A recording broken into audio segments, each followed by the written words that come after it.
first and second lockdown. Why should Victorians have any confidence that this will be any different? Well, because we're in very different circumstances, and this is not about changing the cycle of the virus. It's about making sure we've got a public health response wrapped around everybody who is infected or could be possibly infected. And that's why people isolate for the 14 days.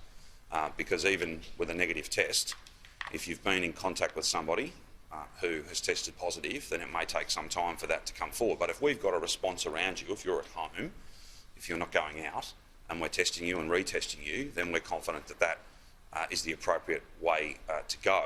The key point, though, is finding all those people and wrapping that response around them. So no one's suggesting that the 14 days has changed. Ultimately, if you've got people with a public health response, if we've got our arms around those people, if you like, then we can then have a greater degree of confidence. And so far, that's exactly what the work of thousands of contact tracers and millions of Victorians, that's what's been delivered over the last couple of days.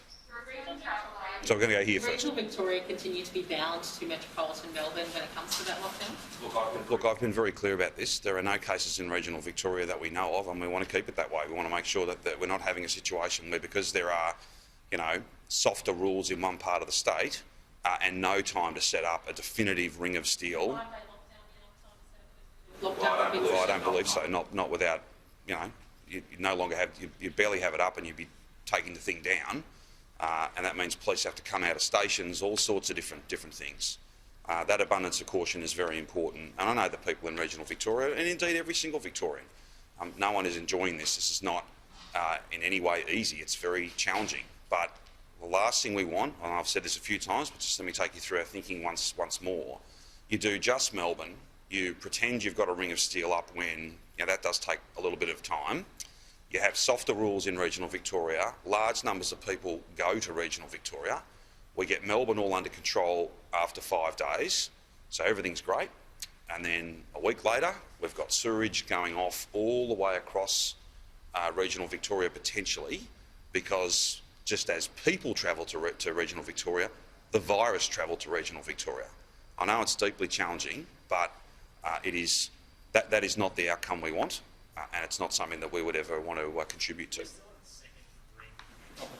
contacts of contacts are the people who have been infected so far. If we remain at that stage on Wednesday, where only contacts of people who have been in the hotel have been infected, is it likely that we'll move out of the lockdown, or is it a mystery case that is not immediately unlinked? Is that what would trigger it to be extended? And I think the level of clarity, given the amount of concern and anxiety in the community, would be something that I think a lot of the public would really like to hear. Hang on a sec. I don't disagree with you that everyone would like an answer right now about Wednesday night. We all would. But, I can make something up if you like, but that's not going to be of any benefit to anybody. I've